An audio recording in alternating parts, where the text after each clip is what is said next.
Hola, ¿qué tal? Bienvenidos. Espero que disfruten de este contenido y que lo puedan utilizar de la mejor manera. Quiero empezar con una frase que dice, si pierdes el miedo a hablar en público, es momento de dejar el escenario.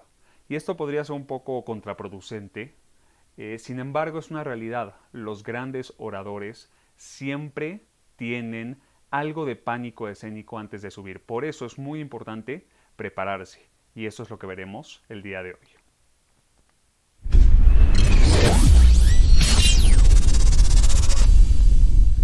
Esta es una iniciativa llamada Tercer Mundo que tiene como objetivo enseñarle a la gente a que cualquiera puede aprender mediante herramientas muy fáciles. Mi nombre es Federico Borenstein, quiero presentarme. Soy mercadólogo, egresado de la Universidad de Anáhuac, trabajé muchos años en el campo de mercadotecnia.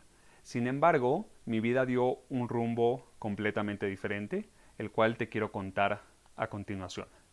Mi trabajo me obligó a tener que hablar en público. Estoy muy orgulloso de ser una persona que tiene a su cargo un equipo de 30 creativos que a su vez tienen a su cargo a más de 300 alumnos. Y eventualmente teníamos que aprender a comunicarnos con todos estos alumnos y con todos sus padres. Esta es una foto tomada el último año en donde di un discurso a los papás de nuestros alumnos. Sin embargo, no todo se trataba de discursos y de prepararse. También soy una persona que se apasiona por dar talleres, por dar conferencias, por enseñar, y esto me ha dado la oportunidad de hacer mis propios talleres, mis propias metodologías y hoy compartirlas contigo. El día de hoy vamos a hablar de un tema que, como todos conocen, es el temor escénico. Sin embargo, me gustaría cambiarlo un poco. ¿Por qué no hablar de un triunfador escénico? Y ese es el tema del día de hoy. ¿Cómo convertirnos en un triunfador escénico? Si tú te preparas y tomas en cuenta todas las habilidades que hoy te voy a enseñar, te aseguro que estarás listo para subir a un escenario. Este triunfador escénico tiene que ver con una metodología que se llama pop, y no me refiero a un género musical, sino a tres características que necesitas saber antes de empezar. La primera es la planeación. ¿Cómo planeo todo lo que va antes de que me suba al escenario? La segunda parte es la omisión. Todo lo que debes saber acerca de lo que no se hace en un escenario. Y por último, y lo más pesado de esta presentación, es como lo dice la presentación, es decir, la parte visual, los mensajes, las historias. Es todo lo que veremos a continuación. Vamos a pensar entonces con la planeación. En términos de la planeación tienes que entender el primer concepto que se llama el 2 por 1. Tienes que gastar el doble de tu tiempo en planear tu presentación a papel, a mano, para que cuando esté lista la pases a las diapositivas. No gastes tiempo en trabajar en una diapositiva que no tienes idea cómo estructurar. Siempre dedica el doble de tiempo a la parte de planeación a papel. Eso es lo primero. Lo segundo es que debes crear un personaje. Por ejemplo, si vamos a hablar de un tema de creatividad en un escenario con posibles creativos en la audiencia, difícilmente nos tenemos o nos vamos a vestir de una manera muy elegante o con traje porque va a chocar con la parte creativa, con la parte de soltarse. Entonces, basado en el tema del cual vas a hablar, tienes que asegurarte de crear un personaje acorde a ese tema. Aristóteles hablaba sobre, dentro de la comunicación persuasiva, hay tres elementos que se tienen que superponer para que funcione. Etos, que tiene que ver con credibilidad, y toda esta parte de quién eres y por qué la gente debe escucharte. La parte de logos, de lógica, de números, estas gráficas, estadísticas que a veces vemos en presentaciones, en ciertos temas son muy importantes.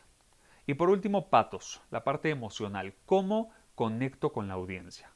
Sé que así suena muy teórico, entonces nos dimos a la tarea de poner una fórmula para que sepas qué tanto debes dedicar a cada una de estas partes.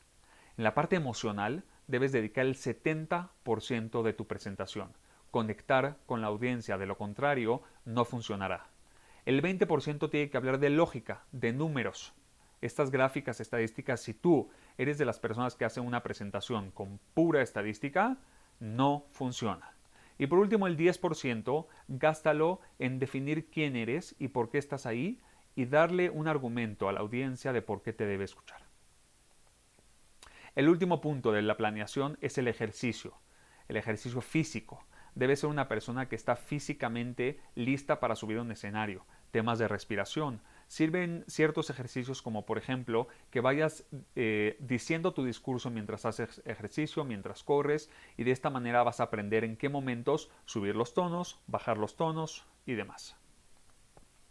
El siguiente punto es la omisión y para esto vamos a hablar de la triple A. No me refiero a la lucha libre por supuesto, sino las 3 cosas que debes omitir en una presentación. La primera es actuar de manera prepotente. La audiencia se tiene que sentir identificada contigo. Es muy importante que no actúes. Lo segundo es que no aburras. Si tu presentación es aburrida, la capacidad del ser humano de concentrarse es muy limitada. Por lo tanto, los perderás. Y la tercera A de la omisión es asustar. Si llegas con datos muy chocantes o con pocas esperanzas o con una presentación muy negativa o digamos que vas a hablar con tus empleados, si llegas con puras malas noticias, automáticamente pierdes a la audiencia. Entonces debemos evitarlo. Por último vamos a la presentación, que es la parte más choncha de este curso. Lo primero es la estructura. ¿Cómo se estructura una presentación? Lo primero es que debe existir un mensaje clave. Este mensaje clave debe ser corto, memorable y llamativo. No trates de hacer frases tan largas o tratar de colocar toda tu idea en una hoja. Eso no funciona. Debe ser corto, memorable y llamativo. Lo segundo es que tienes que estructurar después de este mensaje clave tu presentación en 3 partes. Y dentro de esas 3 partes vamos a poner lo que llamamos la carnita. Toda esta información, historias, ahora vamos a ver más adelante de qué se trata. En mi caso, y por ejemplo, mi mensaje clave es el triunfador escénico. Y sobre esas 3 POP que hemos hablado ahorita, que es la planeación, la omisión y la presentación, son las 3 partes que lleva este triunfador escénico. De esa manera vamos poniendo carnita en cada una de ellas. Lo siguiente que debes saber para la presentación es que debes evitar la monotonía. Si tú estás haciendo una presentación o un discurso y sientes que todo va muy plano, muy plano, muy plano, es momento, pum, de poner algo que rompa con esa estructura, con esa monotonía. El siguiente punto es que solo debes utilizar un tema por slide. A veces queremos hacer todo de manera muy concisa y eso no se le graba a la gente. En cambio, si tú tienes un tema por diapositiva, aseguras que la gente ponga atención en lo que realmente quieres decirles. Evitar viñetas y textos largos. Esto puede cansar a la audiencia. La retención de imágenes es exponencial comparada con la retención de texto. Las viñetas aburren y son viejas. Si no puedes simplificar, quiere decir que nadie lo querrá escuchar. Como verás, esta es la peor diapositiva que tiene mi presentación y es porque son puras viñetas y puro texto, no es atractivo y la gente no quiere leer. Imágenes son mucho más poderosas para la retención del ser humano. Hay un concepto que se llama sin batería. Normalmente cuando nos quedamos sin batería son malas historias. No nos gusta quedarnos sin batería, sin recarga. Sin embargo, en las presentaciones la recarga no funciona. Si recargamos mucho nuestras diapositivas, entonces perderemos la atención del público. Para nosotros es una great story. Imaginemos esto, yo quiero hablar de algo que tenga que ver con el trabajo, entonces busco una imagen de este tipo y en toda esta parte blanca puedo poner una frase, puedo poner una palabra de tal manera que se ve limpia, que se ve ordenada. ¿Qué pasa con las presentaciones que hoy en día mucha gente hace? Cuando quiere referirse al trabajo hace este tipo de cosas. Y este tipo de cosas no son llamativas, no gustan a la audiencia, están demasiado cargadas y no apelan a el mensaje corto, a las estructuras y demás, a lo que hemos hablado hasta ahora. Otro tema importante para la presentación es, número 1, tiene que ser visualmente atractiva. Tienes que buscar imágenes. Al final les voy a dar una página de imágenes gratuitas de fotógrafos increíble. Número 2, debe ser estética. debes asegurarte que tu presentación sea estética de la A a la Z. No porque ya las primeras 3 diapositivas fueron estéticas, las siguientes no lo serán. Y por último, debe ser poderosa. Esta presentación tienes que asegurarte que deje tu mensaje clave muy claro en la audiencia. Otra característica importante es que debe ser tangible. ¿Qué quiere decir tangible? Veamos un ejemplo de Steve Jobs. Cuando Steve Jobs presentó el iPod Nano, no dijo de qué dimensiones eran el aparato. ¿Por qué? Porque automáticamente la gente no lo iba a entender. Lo que dijo es que un iPod Nano es más chico que una caja de chicles.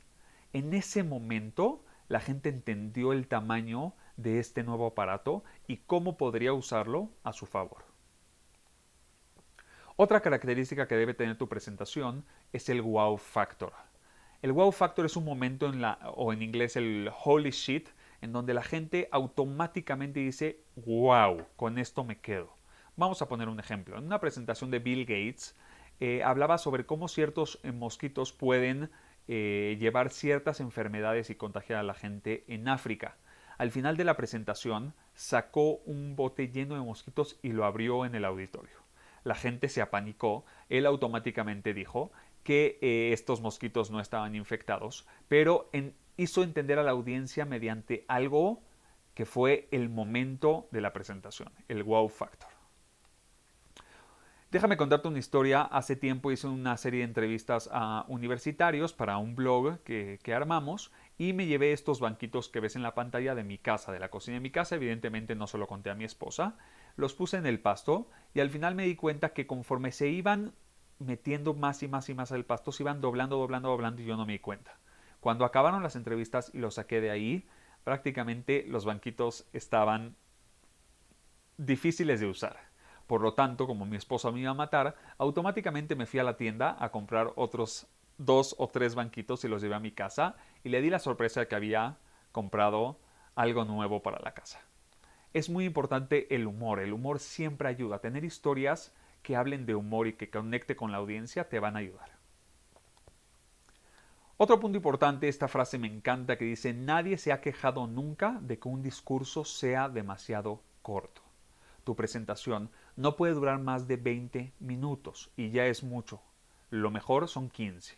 ¿Por qué? Porque perdemos automáticamente la concentración de la gente. Por más llamativa que sea la presentación, no podemos dar presentaciones de 1 hora o de 1 hora y media porque la gente simplemente va a haber mucho contenido que pierda.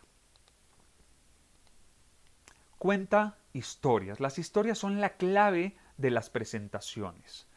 Les quiero contar, una vez tomé un curso que se llamaba Fábrica de Líderes, nos sentaron, éramos muchísimas personas, y el orador empezó con una historia acerca de cómo hizo su servicio militar cuando dentro de la gente en la que él estaba acomodado viviendo no se acostumbraba a hacerlo. Realmente fue un parteaguas porque a partir de ese momento queríamos escuchar todo lo que quería decirnos. Fue muy graciosa, tuvo momentos de suspenso y no necesariamente tenían que ver con el tema que nos iba a hablar después. Las historias son la clave del éxito. Y es por eso que te quiero compartir la metodología de los 6 tipos de historias llamados belleza. Si puedes utilizar los 6 durante una presentación, sería lo ideal. Si no, analiza cuál de estas historias funciona para tu presentación. Vamos a empezar. La primera historia es la historia de visión. ¿Qué quiero yo lograr con esta presentación? ¿Qué visión tengo? ¿Cómo quiero que la audiencia acabe, se pare, me aplaude y luego qué pase? Entonces, a partir de esto tienes que contar historias. La segunda es la historia de edificación. Esta historia es la que hace o contesta a la pregunta de por qué la gente te tiene que escuchar a ti y no a otra persona. Cuando yo me presenté y conté sobre que mi trabajo me obligaba a aprender a hablar en público, me estoy edificando y te estoy diciendo por qué me tienes que escuchar, porque yo ya tengo esa experiencia. El tercer tipo de historia es el yo. ¿Quién eres? ¿Qué haces ahí? ¿Qué estudiaste? ¿Cómo te formaste? ¿Por qué estás hablando de creatividad, de liderazgo, de hablar en público? Son importantes esas historias. La cuarta historia es la enseñanza. Historias que le enseñen a la audiencia, que se vayan de ahí con algo aprendido. La quinta historia es el zapato. tiene que ver con la empatía, con ponerte en los pies de los demás. Si tú cuentas una historia que tenga que ver con el momento que la audiencia está pasando en ese momento, automáticamente te van a querer escuchar. Y por último, la sexta historia es la acción, el call to action. Tienes que contar una historia que haga que la gente se pare de ese auditorio y vaya y quiera hacer las cosas. Vas a dar un discurso a tus empleados, tienes que acabar ese discurso y que ellos quieran empezar a cambiar todo lo que están haciendo mal dentro de la empresa. Esas son las historias de acción. Si tú solo le dices, los números van mal, tenemos que echarle más ganas, no funciona. Si les cuento una historia sobre una persona que empezó siendo barrendero y hoy en día es el gerente general de la compañía, ¡pum!, automáticamente la gente va a querer llegar a eso. Otro punto importante para la presentación es practicar. Yo, para llegar a esto y que sean menos de 20 minutos, es la quinta vez que grabo esta presentación para que tú la tengas. Y aparte de todo eso, es importante que utilices un espejo, que te sientes frente al espejo y automáticamente cuentes el discurso, cuentes la presentación, que te veas tus movimientos corporales, tus gestos, todo eso es lo que la gente va a estar viendo. Entonces tienes que asegurarte de que sea lo mejor posible. Aquí te dejo 4 libros que te van a ayudar a meterte más a detalle en este tema, si te interesó, para que los puedas analizar, los puedas comprar, los puedas hojear. Tiene mucha información que vimos en esta presentación y también tiene mucha información que no vimos en esta presentación. Entonces te los dejo para que los analices y, si te interesó, los puedas utilizar de la mejor manera. Por último, te voy a pedir 3 cosas muy importantes. Si te gusta esta presentación y la forma de esta presentación o la forma de estas clases que queremos hacer con el tercer mundo, te pediría que compartas este link para que más personas lo vean, que te suscribas al link que dejo aquí abajo del video para que te lleguen todas las clases a tu mail o a tu WhatsApp. Y lo más importante, que estas primeras clases nos ayudes a evaluarlas. Te vamos a mandar un link para que las evalúes, para que nos des tu retroalimentación, tus críticas constructivas y de esta manera cada vez podamos tener mejor contenido y mejor material. Por mi parte es todo. Te agradezco tu tiempo. Muchas gracias.